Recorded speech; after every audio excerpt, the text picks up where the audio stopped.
The following is a presentation of the Missouri Sports Network.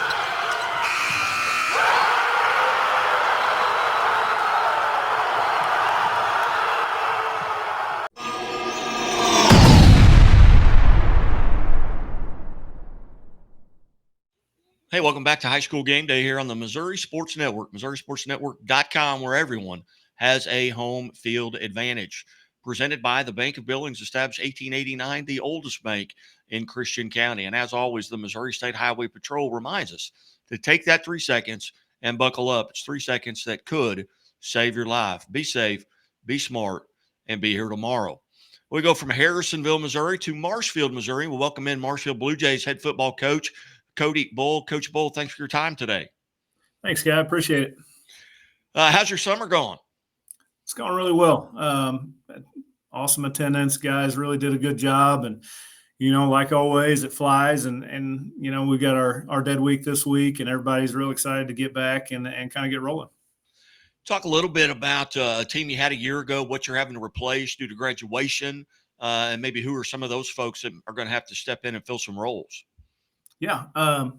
So last year we doubled our win total from the year before. We've been kind of building ourselves back up for the last couple seasons. We've been real young, still kind of in that mode, but we got a bunch of guys who really done an awesome job stepping in and filling some big voids.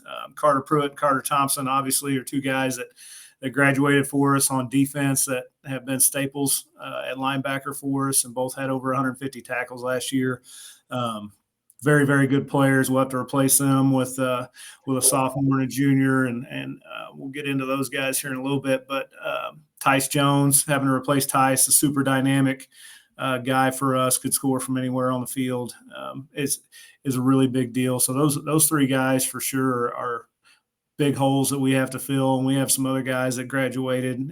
Talon Funk graduated, was a really good player for us. We had a couple offensive linemen graduate, and that senior class that we lost was obviously their contributions on the field are going to be missed, but their contributions off the field were even bigger.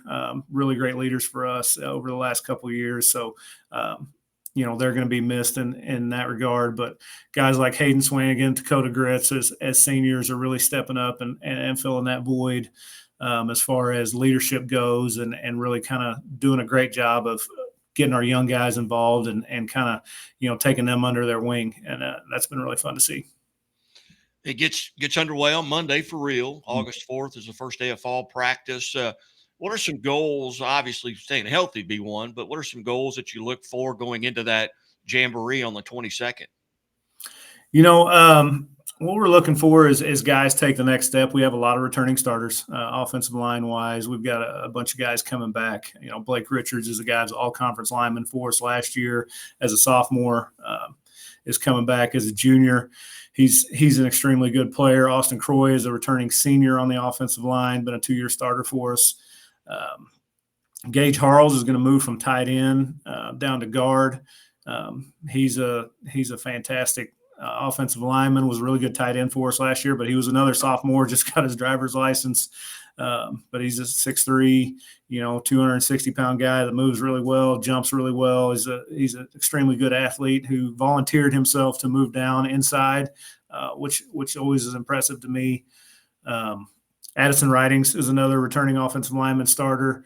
So up front, we feel really good about those guys and where they're coming, and the fact that we're only losing one of them next year is pretty cool. So, and then Colton Ross, Ashton Herrera, Wyatt Yarborough, or some other guys are going to see a lot of time on the offensive line, and all guys that will be returners the next season. So we're really happy with how that group's shaping up for sure. As you look at your schedule coming up this year, what there may not be any changes, but has your schedule changed this year from last? It has not changed. The only big deal is, with the 9-game schedule, guaranteeing we have 5 home games is really nice. Just more opportunities for our community to come out and see our guys. With our new conference, most of the games are pretty close. West Plains and Carl Junction are a little bit of a drive, but it is always nice to have that extra home game and hopefully get to host another playoff game here like we did a couple years ago. and it's an opportunity for our community to get together. It's an opportunity for our booster club to have more, opportunities to make some money and help our kids out for sure. As you look, and obviously the district's assignments have not come out yet, do you feel pretty comfortable you're going to be pretty much where you were last year? I think so. We've been in that district a couple years now. There's always a chance, just given where we are on the Highway 65, that we bump over, Pacific direction, those kind of guys. We've been over there before. It's only happened once since I've been here, but with us in West Plains over on that side of 65, we're kind of the Class 4 teams that will move that way if something's necessary. Kind of talk a little bit about that conference, the second year of it, I believe, second full year in that conference. You mentioned, the West Plains, Carl Junction, I believe Hillcrest, Bolivar in that conference, maybe Branson as well. But talk a little bit about that conference.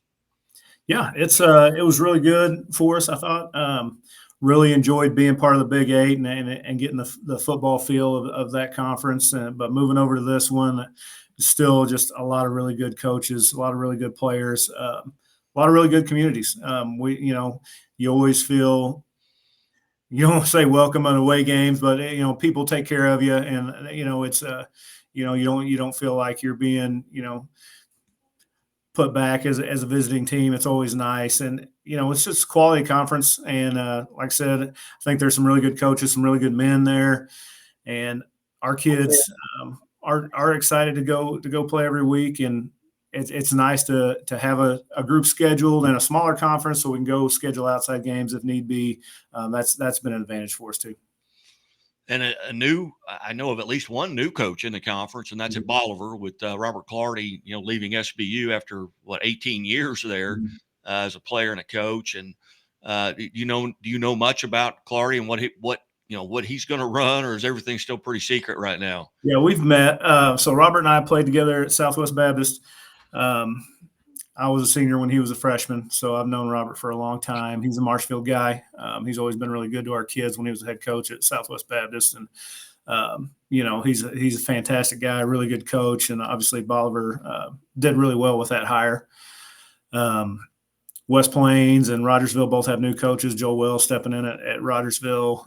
Obviously he's a legend and a Hall of Famer. And, that's just adding to, a really quality group of coaches in our conference. And I think Brock Kanaga is the new head coach at West Plains, been a head coach at Liberty, been an assistant over there.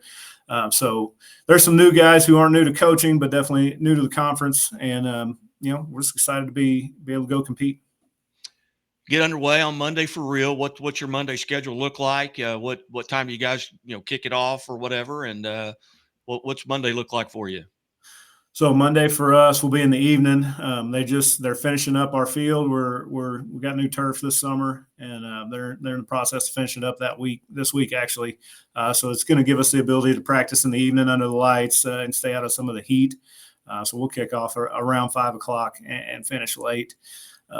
Most of the week, we have teacher meetings starting because school starts, and that kind of leaves us a shorter window to practice. And since the kids aren't in school, give them the day to kind of recover and then come in the evening and practice is our plan for sure. Well, outstanding. And where again is your jamboree? We're hosting jamboree this year. Fairgrove and Glendale have been part of our jamboree for a long time. Pierce City is coming in this year. We're excited about that. Coach Gensler's a good dude and always has quality teams. So we're excited to bring everybody over this year. Well, outstanding. Well, Coach, I greatly appreciate you being generous with your time here. I know it's about to ramp up for real, and we're kind of tracking coaches. We had Harrisonville on. We've got Maryville on after you, so okay, with Coach Webb. But I greatly appreciate you being generous and look forward to interacting at the quarterback club. Should have that schedule done and out, and look forward to seeing you there. Okay, that sounds good. All right, you're watching High School Game Day here on the Missouri Sports Network. Back after these messages from Central Bank. Things are a little tight for Terrence right now. But they won't be for long, because Central Bank makes it easier for customers like Terrence to dream bigger. More room would be nice. With mortgage solutions that can open the door to more space. That's what I'm talking about. For his growing family. Growing family? Honey, But guess what? You got this, buddy.